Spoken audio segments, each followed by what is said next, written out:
देख रहे हैं केसरी उजाला न्यूज। अभी हाल ही में एक इंटरव्यू में अभिनेत्री और भाजपा की नेता कंगना रनौत ने कहा कि पंजाब में किसानों के आंदोलन के दौरान रेप और मर्डर हुए थे।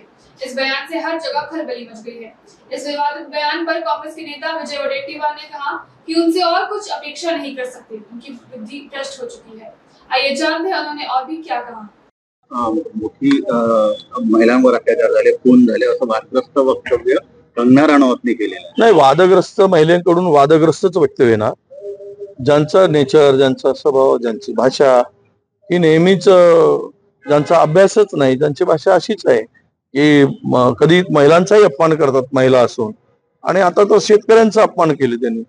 त्यामुळे जे काही घटना घडली या देशामध्ये ते सर्वश्रुत असताना कंगना रनौत सारख्या त्याला ज्यांचं मला वाटतं की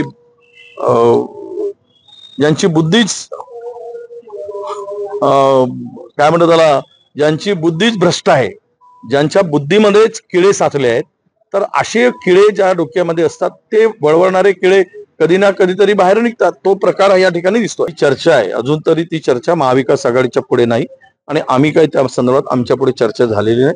महाविकास आघाडीची चर्चा आता 27 ला होणार होती। उद्या खासदारांचा आमच्या नांदेडच्या मृत्यू झालाय, त्यांच्या त्या आमचे खासदार गेले, ते फार खरं तर त्यांचा दुर्दैवी मृत्यू झाला। ते एक अत्यंत वेदनादायक आहे। एक प्रामाणिक माणूस, पक्षाशी समर्पित माणूस, संकटाच्या काळामध्ये पक्षाला उभं करणारा व्यक्तीचा त्या ठिकाणी मृत्यू झालाय। मी उद्याला जातोच आहे तिकडे, परंतु तुम्ही जे म्हणताय की त्या 27ची बैठक जी आता पुढे गेलेली आहे, पुढच्या बैठकीमध्ये तारीख ठरेल, त्यावेळेस काही चर्चा त्यांच्याकडून येईल, तर मग आपण त्यावर बोलतो।